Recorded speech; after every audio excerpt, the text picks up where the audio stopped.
A single message for a global community, connecting the Yoruba heart to the soul of Islam. ẹ lọ sí sẹkítẹ́rìàtì rọ́bìtà tá a pè ní rọ́bìtà tó láyé máa wáyé ìlànà yìí àkójọpọ̀ líìgì àwọn imams àtàwọn àfáà ilẹ̀ Yorùbá ẹ dámúlẹ̀ Yorùbá nìkan nílẹ̀ Yorùbá ẹ wá lọ wo tẹ́ débẹ̀ Ọ̀yọ́ state ilẹ̀ Yorùbá, Lagos state ilẹ̀ Yorùbá, Ọ̀ṣun state ilẹ̀ Yorùbá, Èkìtì state ilẹ̀ Yorùbá, Ondo state ilẹ̀ Yorùbá àti Ògùn state ilẹ̀ Yorùbá. State mẹ́fẹ̀ẹ́ pàtó wà lẹ̀ Yorùbá wọ́n gbé sí ó make sense wọ́n wá gbé sílẹ̀ markaz sẹ́yìn wọn markaz náà lè gbà ṣẹṣẹ kadama nìkan ni àáfàá tí a jọ dálẹ̀ táwa lè kéwù fúláàgì má gbà fúláàgì kàràṣì bàbá lódò òkúnà fúláàgì àwọn kàrẹ́dà àbí òní lè kéwù because ẹ̀yin yẹn ẹ máa ń ja yálìtì níyàn ẹ̀yin èèyàn wa tẹ̀ ń jà nǹkan kan ẹ̀dẹ́gbà ẹ̀ẹ́dẹ́ sẹkítẹ́rì àti rọ́bìtà tẹ́pẹ̀ rọ́bìtà tó là yí mẹ́tì wáyé wúlà máa ń yí bíbí láti Yorùbá kẹwàá rí stéètì Yorùbá mẹ́fẹ̀ẹ̀fà àmì ìdánimọ̀ wọn kọ́ wà ń bẹ̀ káwá gbé àwọn ọmọ máàdì káwá lọ gbé àjẹtítì máàdì sí kóṣì keje sẹ́ẹ̀ ní bí a pé kí ló mú yín sẹ́ẹ̀ ní bí a pé máàdì nìkan nílé kéwù ni ṣé bàbá máàdì nìkan ni bàbá tó nílé kéwù. náà afáwa Ajígẹ̀nì wọ́n ṣàlàyé wípé nọ́rábítà fúláàgì méje ní bẹ́ẹ̀ èyí tí mẹ́fà jẹ́ ti ilẹ̀ Yorùbá but kí ni fúláàgì markaz tó wá dé ibẹ̀ tí wọ́n fi gbogbo àwọn ilé kéwù yòókù náà kí wọ́n fi sí. àkọ́kọ́ bí ọ̀rọ̀ yìí ni pé afáwa Mùdírù Ajígẹ̀nì màá gbà yín níyànjú kan ìyànjú yẹn náà ni pé ẹ lọ jẹ́ kí àníyàn yín kó clear ẹ lọ jẹ́ kí àníyàn yín kó mọ́ wallahi tí àníyàn yín bá ti mọ́ àwọn tó ń ṣẹlẹ̀ ń bẹ̀ yóò máa yé yín. àkọ́kọ́ ń bẹ̀ ni wípé ẹ wọ́n rábìtà tẹ́wọ̀n yẹn ni kò sí iyèméjì ń bẹ̀ kò sí iyèméjì ń bẹ̀ Sheikh Adam ló dálẹ̀ ó dẹ̀ yín kò lè prove ẹ pẹ̀lú mi ló dálẹ̀ tó kọjá bàbá yẹn ló mú ìmọ̀ràn wá lọ́lọ́dẹ lárúbáwá bàbá lọ́lọ́dẹ lárúbáwá nígbà tó sì dé ní 1962 ó ní tí wọ́n ṣe lóhun tó dáa bàbá mú ìwálẹ̀ Yorùbá ìbá sì jẹ́ kílẹ̀ Yorùbá ó dán òkèèrè làwọn àfáà tí ń wúra wọn tẹ́lẹ̀ bá máa papọ̀ ká ṣọ̀kan bí wá káwọn tán sọ pé ká lè jọ́ ọ̀kan làwa ń ṣe ká lè jọ́ ọ̀kan làwa ń ṣe àwọn kan ló ń yà wá lọ́tọ̀ọ̀tọ̀ ká lè jọ́ ọ̀kan làwa ń ṣe. bàbá yẹn ẹ̀mí ìṣọ̀kan bẹ̀rẹ̀ púpọ̀ síwájú àsìkò yẹn àwọn àfáà ilẹ̀ Yorùbá wọn ò yí dùn púpọ̀ ṣòwò ní kálukú ń dájọba tiẹ̀ ṣe ni. bàbá yẹn ló wá ní ẹjẹ́ àpapọ̀ á lè lágbára ṣùgbọ́n tá bá pín yẹlẹyẹlẹ á weak tọ̀ 62 ni bàbá yìí wá bẹ̀rẹ̀ iṣẹ́ bàbá wa Sheikh Saadu Bangola ìmáàmù Ẹ̀gbá tòní àwọn jẹ́ dráìvà wọn tó ń gbé wọn kiri ń jọ náà lọ́mọ sábà ṣàlù gbogbo wọn kò sáré kó dáadáa ní ọkọ̀ gbọ́lé ayọ̀ wọ́n wá ń tọ́ gbogbo ilẹ̀ Yorùbá tìbútò ilẹ̀ Yorùbá ń jọ náà wọ́n lọ Ìbàdàn Èkó Àkúrẹ́ Ọ̀ṣun gbogbo bí Ògùn state so bàbá tó bí bàbá wa ìmáàmù Ẹ̀gbá tòní Sheikh Juma Bangola Allahu Akbar wọn mẹ́rin àwọn tó ń lọ balabẹ́kúta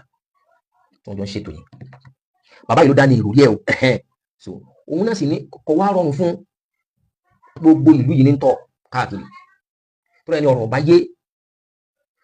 ó kọ́ àwọn àgbàlagbà jọ ọ̀rọ̀ pọ̀ lábẹ́ bọ́ ti kọ́ àwọn àgbàlagbà náà jọ àti béèrè tí wọ́n fi Sheikh Adam gbà yẹn nígbò ya wọ́n wá inaugurate ní 1964 ó ti bọ̀ 1962 ní iṣẹ́ yẹn ti bẹ̀rẹ̀ wọ́n wá fi lọ́lẹ̀ gẹ́gẹ́ ní 1964 nígbà wọn ṣe ilé ìtàn Allahu Akbar ní bàbá wa níjọ́ náà àwọn bàbá níjọ́ náà sọ pé Sheikh Adam nìkan máa lead bàbá yàrá ẹ̀yin bàbá wa lẹ́ni Allahu Akbar wallahi kò sí ní tá a lè ṣe fún mẹ́gbà tí ó gbà láyé àsìkò tí àwọn wí yìí bàbá Sheikh Adam wọ́n fọwọ́ sí pé ẹ fún bàbá wa Ìmáàmù Ìbàdàn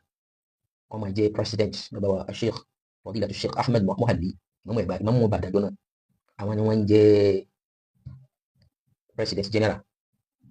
wọ́n wá fún Ìbàdàn ti mú yẹn o wọ́n tó mú mẹ́ Ìbàdàn náà bàbá mufti àkọ́kọ́ Sheikh Ahmed òkè ààrẹ ibú ìmọ̀ wọ́n fún wọn ní mufti ọdún mélòó méjì Ìbàdàn ti mú Ìbàdàn náà tán ni o ọ̀nà sí alákà àwọn náà kàmájẹ́ wakilul muslimin the first wakilul muslimin Ìbàdàn ti mú yẹn náà Ìbàdàn ó di mélòó ó di mẹ́ta wọ́n wá mú olórí gbogbo àfáà nílẹ̀ Yorùbá wọ́n wá mú àbá Sheikh Murtada Abdulsalam àwọn náà tó jẹ́bó ìlú Ìbàdàn subhanallah àfáà pọ̀ lọ́dọ̀ yìí wọ́n fáwọn yòókù náà o bọ̀ bí ká ju ìkọ̀ ńgbọ́n náà àfáà pọ̀ Ìbàdàn àwọn àfáà pọ̀ Ìbàdàn lónìí náà ni àwọn àfáà pọ̀ bẹ̀ ìmọ̀sẹ̀ bẹ̀ Ìbàdàn wọ́n bá ìmọ̀ bẹ̀ kò sí tí ẹ fẹ́ kọ́ láyé tí ò ní kọ́ Ìbàdàn gbogbo nǹkan ọlọ́mọ yọ̀ǹda fún wọn bẹ̀ ọlọ́mọdé bá dọ̀ bàjẹ́ bàbá Sheikh Adam tó wá sílé wọ́n ní ká wọ́n fún ní wọ́n gba secretary yẹn náà ìkan sọ pé kó lò ó wọ́n ṣe fún ó gbé fún Sheikh Juma bàbá tó bí Ìmáàmù Ẹ̀gbá tó ní èwo ni ẹ̀yin lẹ ní bàbá yẹn tó bí Sheikh Adam lọ́mọ ẹ̀yin lẹ ní wọ́n wà bá káwé yìí náà bàbá náà jẹ́ Sheikh Adam àwọn tí Sheikh Adam jù lọ bẹ́ẹ̀ nù wọn o Sheikh Adam ló ní ìròyìn yìí o òun ló sá gbogbo skóòbù wọn jọ Ìmáàmù Jẹ̀bú wọn fún wọn ní igbákejì president ìjọ náà bẹ́ẹ̀ náà sì pín ipò yẹn gbogbo ilẹ̀ Yorùbá èdè Àkúrẹ́ èdè Ọ̀ṣun Òṣogbo Ìkàrẹ́ gbogbo bí mẹ́ta sáwọn afáàjọ ẹgbẹ́ tó ṣe gbogbo wàhálà yìí wọ́n gba secretary ẹ fún mi nìyẹn kí n máa bá yín ṣiṣẹ́ kí n máa ṣiṣẹ́ fún bàbá yìí àní kí Islam jókòó kí ṣọ̀kan wà láàrin wa afáàjọ tó wà ní rọ́bítọ̀ ẹ ti mọ ara yín dáadáa pé àwọn táwọn pàdé yìí tí yàrá fẹ́ jẹ ilé yín lu rẹ̀ tí wọ́n wá dìde ká support ẹ̀ wọ́n dẹ̀ ṣe bẹ́ẹ̀ jọ́nà kọ́ lọ́ba wa kẹ́ gbogbo kó bá ṣe dáadáa fún gbogbo secretary wa fún Sheikh Adam ó tún fún bàbá kan jọ bàbá Bangola wọ́n pè fún wọn 73 bàbá yẹn wá jáde láyé Sheikh Adam wá gbà bàbá ọkàn gbé kí ní ilẹ̀ ìwọ̀n ni wọ́n náà ló mọ̀ sí sẹ́yìn sùn bàbá wá gbà gẹ́gẹ́ bí ìtàn sí pé wa àwọn fúláàgì tẹ́ wá rí ń bẹ̀ yìí ọ wá sáǹdì fún stéètì kọ̀ọ̀kan abẹ́ẹ̀kọ́ ni ọ wá nítọ̀ Sheikh Adam tó nira yìí gangan tó ní ìròyìn yìí gangan kò kí ń ṣe ọmọ kì í ṣe ilẹ̀ ọmọ ilẹ̀ Yorùbá ń bí òun ní stéètì ń bí Kwara state ló ti wá Kwara state ò sì sí lára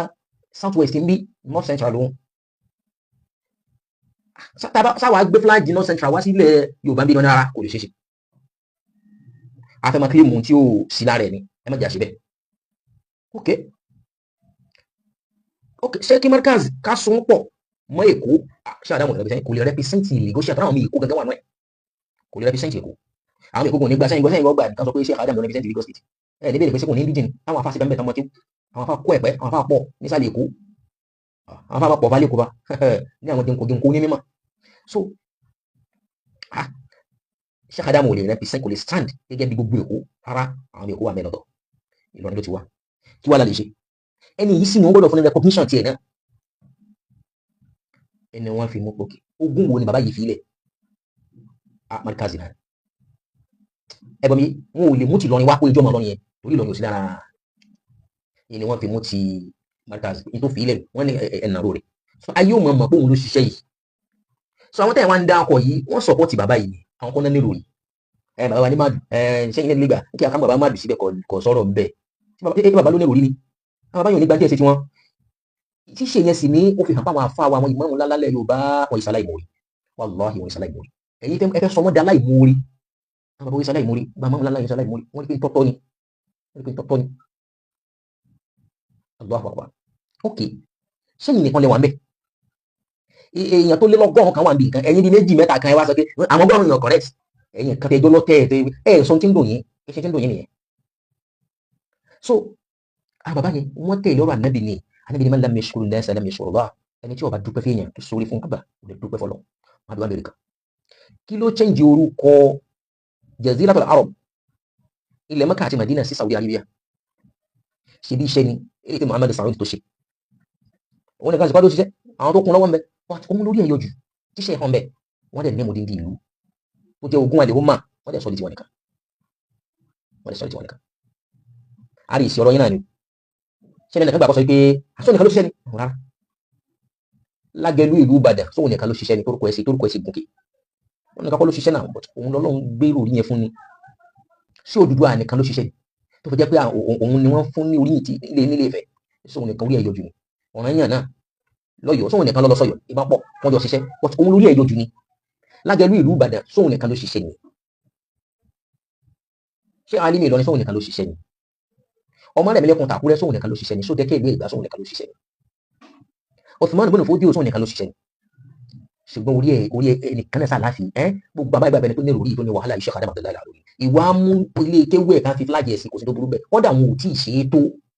wọ́n fẹ́mi mòrè hàn ní sọtẹ́ ẹ̀ bá fẹ́ kán fẹ́mi mòrè hàn ní kẹ́ ẹ̀ sọ inú Adam bí tí ẹ̀ bá ń bí ọ̀tọ̀ láti ti ìbínú Sheikh Adam lọ́tọ̀ wallahi ọ̀tọ̀ láti tẹ̀ ṣùgbọ́n lè tí wọ́n ṣe yẹn kò tí pọ̀ jù kódà kò tó nítorí kí wọ́n ṣe fún wọn wọ́n láti nọ́tàn tá a gbọ́ ni pé ilẹ̀ sẹkẹ́rẹ́tì yẹn Sheikh Adam ló kó wẹlẹ̀ lọ́sọ̀ Adam ẹ má jẹ́ Adam láàmú kọ́mọ́dà yẹn ni pé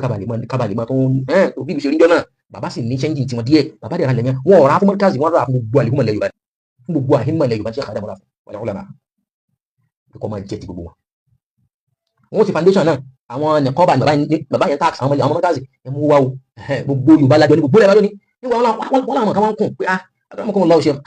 àwọn ènìyàn ṣe Markaz kan ló ní bẹ̀rẹ̀ náà gbogbo lájọ ní ẹni kan báyìí náà mú wá ṣé àwọn ènìyàn ọ̀rọ̀ tí ìyá àwọn bàbá dé bẹ́ẹ̀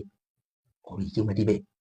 ẹ wá lè change ẹgbẹ́ ọ̀rọ̀ ti yé wọn nísìn subhanallah wọ́n máa mọ bílẹ̀ Yorùbá ṣe rí gbà yẹn even up to now ó kéré náà àfa àti ìmọ̀ náwó sí mọ́sálásí àfa àti náwó ni ó kéré náà wọ́n mọ̀ létí pé torí àwọn náà ò ní ní ìṣe ìbú fún wọn jọ náà àwọn náà ò ní ní ọ̀pọ̀lọpọ̀ wọn aráyé sá ní jẹjẹ kú jẹun ìjẹ àárọ̀ wọn ètò bọ̀bọ̀ kúbọ̀